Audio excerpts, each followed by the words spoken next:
Hi friends, எல்லோரும் எப்படி இருக்கீங்க?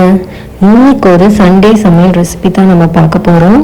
நான் இன்னைக்கு சண்டே என்ன சமையல் பண்ணேன்னா மீன் குழம்பு, ஃபிஷ் ஃப்ரை அண்ட் சிக்கன் 65. இது தான் நான் இன்னைக்கு எங்கள் வீட்டில் சண்டே சமையல் பண்ணியிருக்கேன். உங்கள் வீட்டில் நீங்கள் என்ன சண்டே சமையல் பண்ணீங்கன்றதை கமெண்ட்டில் சொல்லுங்கள். அதுக்கு ஃபஸ்ட்டு நான் என்ன எடுத்திருக்கேன்னா, ஒரு பெரிய லெமன் சைஸ் புளியை தண்ணியில் ஊற வச்சுருக்கேன். ஒரு 20 மினிட்ஸ்க்கு கல்லுப்பு போட்டு தாளிக்கிறதுக்கு வெந்தயம், கடுகு, சோம்பு, சீரகம் எடுத்திருக்கேன். இதை போட்டு தான் நம்ம தாளிக்க போகிறோம். எல்லாமே ஒரு அரை ஸ்பூன் எடுத்திருக்கேன். அதுக்கப்புறம் என்ன எடுத்திருக்கேன்னு பார்த்தீங்கன்னா 3 பச்சை மிளகாவை கீறி வச்சுருக்கேன். ஒரு 6-7 பல் பூண்டு தட்டி வச்சுருக்கேன். 2 பெரிய வெங்காயம் எடுத்திருக்கேன். 2 பெரிய தக்காளியை கட் பண்ணி வச்சுருக்கேன். ஒரு கொத்து கருவேப்பிலை எடுத்து வச்சுருக்கேன். இதுதான் நம்ம மீன் குழம்புக்கான தாளிக்கிறதுக்கான பொருட்கள். இதை வச்சு எப்படி மீன் குழம்பு செய்யலாம்னு சொல்லிட்டு பார்க்கலாம். மீன் குழம்பு பொறுத்த வரைக்கும் வெங்காயம் கொஞ்சம் அதிகமாக எடுத்துக்கோங்க, ரொம்ப நல்லா இருக்கும். இப்போ நான் இதுக்கு ஷீலா மீன்லாம் எடுத்திருக்கேன். ஷீலா மீனோட தலைலாம் போட்டு குழம்பு வைக்க போகிறேன். இந்த மாதிரி வைக்கும்போது சூப்பராக இருக்கும் மீன் குழம்பு. உங்களுக்கு எந்த மீன் வேணுமோ அந்த மீன் நீங்கள் சேர்த்துக்கோங்க. இந்த மீன் தான் எடுக்கணும்னு இல்லை, நீங்கள் எந்த மீன்னாலும் அது உங்களோட இஷ்டம், நீங்கள் எடுத்துக்கலாம்.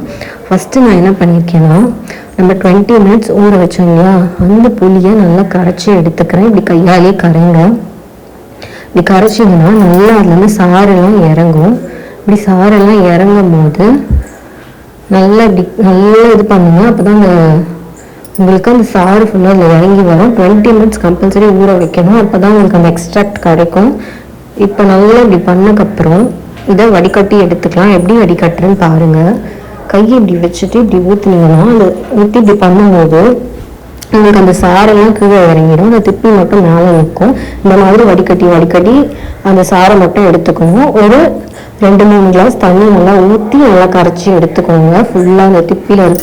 அது கூட 1 ஸ்பூன் மஞ்சத்தூள், ஒரு 6-7 ஸ்பூன் மிளகாத்தூள், 1 ஸ்பூன் கல்லுப்பு போட்டு கலந்து வச்சுருக்கேன். இப்போ குழம்பு எப்படி வைக்கிறதுன்னு பார்க்கலாம். அதுக்கு ஒரு சட்டி வச்சுருக்கேன். மீன் குழம்பு பொறுத்த வரைக்கும் கம்பல்சரி சட்டியில் தாங்க வைக்கணும். மீன் பாத்திரத்தில் வைக்கிறத விட இந்த மாதிரி சட்டியில் செஞ்சிங்கன்னா இன்னும் டேஸ்டியாக இருக்கும். ஸோ இந்த மாதிரி மண் சட்டி எடுத்துக்கோங்க மீன் குழம்பு வைக்கிறதுக்கு. அதில் 3 ஸ்பூன் நல்லெண்ணெய் ஊற்றிருக்கேன். நல்லெண்ணெய் காஞ்ச உடனே அந்த தாளிப்புக்கு வச்சுருக்க வெந்தயம், கடுகு, சீரகம், சோம்பு போட்டு நல்லா பொரிய விடுறேன். நல்லா எல்லாமே பொரிஞ்சு வரணும். எண்ணெயில் பார்த்தீங்களா அப்படி பொரியுது. இந்த மாதிரி பொரியும் போது இதில் ஒரு கொத்து கருவேப்பிலை சேர்த்துக்கிறேன். கருவேப்பிலை கொஞ்சம் அதிகமாகவே சேர்த்துக்கோங்க. நான்வெஜ் பொறுத்த வரைக்கும் கருவேப்பிலை அதிகமாக சேர்த்திங்கன்னா இன்னும் டேஸ்டியாக இருக்கும். ஸோ கருவேப்பிலை கொஞ்சம் அதிகமாக சேர்த்துக்கோங்க. இப்போ இதில் நம்ம கீரி வச்சுருக்கிற 3 பச்சை மிளகாய் ஆட் பண்ணிக்கிறேன். தட்டி வச்சுருக்கிற பூண்டும் போட்டுக்கிறேன். பச்சை மிளகாய் பொறுத்த வரைக்கும் நல்லா இது மாதிரி கீரி சேர்த்துக்கோங்க. கீரி சேர்த்திங்கன்னா அது ஒரு மாதிரி ஃப்ளேவர் நல்லா இருக்கும். நம்ம கட் பண்ணி போடுறத விட பூண்டு தட்டி போட்டுக்கோங்க. இப்போ இதில் 2 பெரிய வெங்காயம் சேர்க்குறேன். பெரிய வெங்காயம் சேர்த்துட்டு சின்ன வெங்காயமும் யூஸ் பண்ணலாம். நான் பெரிய வெங்காயம் தான் யூஸ் பண்ணியிருக்கேன். சின்ன வெங்காயம் இருந்ததுன்னா அந்த சின்ன வெங்காயம் எடுத்துக்கோங்க. நல்லா வெங்காயத்தை வதக்கி விடுங்க. வெங்காயம் நல்லா வதங்கணும். வெங்காயத்தை நல்லா வதக்கி விடுங்க. இந்த மாதிரி நல்லா வதக்கணும். வெங்காயம் நல்லா பொன்னிறமாக வதங்கி வந்தோம்னா மீன் குழம்பு ரொம்ப டேஸ்டியாக இருக்கும். ஸோ நல்லா வதக்கிக்கோங்க. நல்லா வதங்கின பேர் இதில் நம்ம கட் பண்ணி வச்சுருக்கிற 2 தக்காளி சேர்த்துக்கலாம். இப்போ இந்த வெங்காயம் வதங்கிடுச்சு. இதில் 2 தக்காளி ஆட் பண்ணிக்கிறேன். தக்காளி ஆட் பண்ணிவிட்டு தக்காளி உங்களுக்கு நல்லா வெந்து மசிஞ்சு வரணும்னா இதில் 1 ஸ்பூன் கல்லுப்பு சேர்த்துக்கோங்க. கல்லுப்பு சேர்க்கும் போது தக்காளிக்கு வந்து சீக்கிரமாக வதங்கி வரும். அப்படியே உங்களுக்கு வதங்கலைன்னா ஒரு தட்டு போட்டு மூடி ஒரு 5 to 10 மினிட்ஸ்க்கு அப்படியே லோ ஃப்ளேமில் வச்சிங்கன்னா தக்காளி ஈஸியாக உங்களுக்கு வதங்கி வரும். ஒரு நேரம் போட்டு வதக்க தேவையில்லை, அதுக்காக தான் சொல்கிறேன். ஸோ தக்காளி இந்த மாதிரி வதக்கிக்கோங்க. இப்போ நான் கொஞ்சம் கல்லுப்பு போட்டு நல்லா வதக்கிக்கிறேன். நல்லா வதக்கி விடுங்க. இப்போ நம்மளோட தக்காளி வெங்காயம் எல்லாமே நல்லா வதங்கி அழகாக எல்லாம் பிரிஞ்சு வந்தோடனே நம்ம கலக்கி வச்சுருக்கோம் இல்லையா, அந்த புளி, மஞ்சத்தூள், மிளகாத்தூள், கல்லுப்பு போட்டு கரைச்சி வச்சு அந்த தண்ணியை இதில் ஊற்றிக்கலாம். ஊற்றிட்டோடனே பார்த்தீங்கன்னா கொஞ்ச நேரம் அப்படியே வச்சிங்கன்னா அப்படியே கொதிக்க ஸ்டார்ட் ஆகும். நம்ம குழம்பு பார்த்தீங்கன்னா அப்படி கொதிக்க அப்படியே ஸ்டார்ட் ஆகுது. ஏன்னா நல்லா கொதிக்கணுங்க.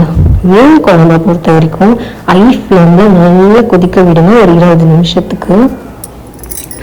மீன் குழம்பு பேசிக்காக நல்லா கொதிச்சாதாங்க மீன் குழம்பு அதோட டேஸ்ட்டே கொதிக்கிறதுல தான் இருக்குது. நல்லா கொதிக்க விட்டிங்கன்னா தான் அதோட பச்சை வாசனைலாம் போய் குழம்பு நல்லா டேஸ்ட்டாக கிடைக்கும். ஸோ ஒரு 20 நிமிஷத்துக்கு நல்லா ஐ ஃப்ளேமில் இந்த மாதிரி கொதிக்க விட்டுருங்க.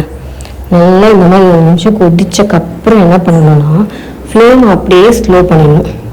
ஐ ஃப்ளேமில் 20 மினிட்ஸ் கொதிக்க விட்டுட்டு லோ ஃப்ளேமில் இப்போ 20 மினிட்ஸ் இந்த மாதிரி கொதிக்க வேணுங்க. ஃபஸ்ட்டு ஐ ஃப்ளேமில் 20 மினிட்ஸ் கொதிக்க வச்சோம், நல்லா கொதிக்கணும்.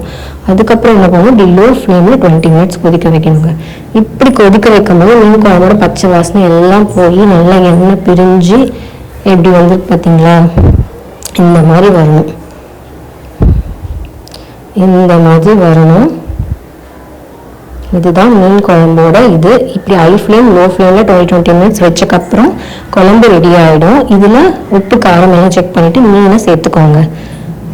இப்போ மீன் சேர்த்தக்கப்புறம் என்ன பண்ணணும்னா ஃப்ளேமை ஃபுல்லாக லோ பண்ணிடணும். ஹை ஃப்ளேமில் வச்சிங்கன்னா மீன் எல்லாமே உடஞ்சி போயிடும். ஏன்னா மீன் பேசிக்காகவே ரொம்ப சாஃப்டாக இருக்கும்.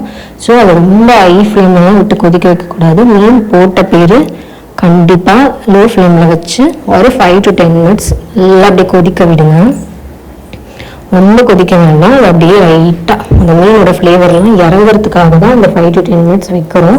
ஏன்னா குழம்பு அளவு ரெடி ஆகிடுச்சு. இப்போ மீன் போட்டு அந்த மீன் கொஞ்சமாக ரொம்ப அதோட ஃப்ளேவர் உள்ளே இறங்குறதுக்கு தான் அந்த லாஸ்ட்டாக ஒரு 5 to 10 மினிட்ஸ் எப்படி ஒரு லோ ஃப்ளேம்லேயே கொதிக்க வச்சுருக்கேன் பாருங்கள். இந்த மாதிரி கொதிக்கணும். இப்படியே பண்ணணும். அதோட மீனோட அந்த வாசனைலாம் குழம்புலாம் இறங்கி சூப்பராக இருக்கும். அவ்வளோதாங்க. ஒரு 10 to 15 மினிட்ஸ் லோ ஃப்ளேம்லேயே மீன் போட்டு கொதிச்சு மீன்லாம் பாருங்கள் எப்படி மேலே வருதுன்னு. இந்த ஸ்டேஜில் நீங்கள் ஸ்டவ்வை ஆஃப் பண்ணிவிடுங்க. அவ்வளோதான், நம்மளோட மீன் குழம்பு ரெடி ஆகிடுச்சு. இந்த மீன் குழம்பு தான் நான் இன்னைக்கு சண்டே செஞ்சேன். நீங்கள் என்ன பண்ணீங்கன்னு சொல்லிட்டு கமெண்ட்டில் சொல்லுங்கள். நிறைய பேர் கமெண்ட்டில் நிறைய ரெசிபிஸ் கேட்டிருக்கீங்க. நான் கண்டிப்பாக அதெல்லாம் வீடியோ போடுறேன். உங்களுக்கு என்ன ரெசிபிஸ் வேணுனாலும் கமெண்ட் பண்ணுங்கள். நான் கண்டிப்பாக என்னால் முடிஞ்ச வீடியோஸ் கண்டிப்பாக போடுறேன். இப்போ சைடில் பார்த்தீங்கன்னா சிக்கன் 65 ரெடி ஆகிட்டுருக்கு. அந்த பக்கம் பார்த்தீங்கன்னா மீன் ஃப்ரையும் ரெடி ஆகிட்டுருக்கு. நம்ம மீன் குழம்பும் சூப்பராக ரெடி ஆகிடுச்சு. அவ்வளோதாங்க. இதாங்க மீன் குழம்பு. தேர்மாரி செஞ்சு பாருங்கள், செம்ம டேஸ்டியாக இருக்கும். இதுதான் என்னோடய சண்டே சமையல். ஒயிட் ரைஸ், மீன் குழம்பு, ஃபிஷ் ஃப்ரை அண்ட் சிக்கன் 65. உங்களுக்கு இந்த chicken 65 and fish fry recipe வேணும்னா கமெண்ட்டில் சொல்லுங்கள், கண்டிப்பாக போடுறேன். தேங்க்ஸ் ஃபார் வாட்சிங். பாய்.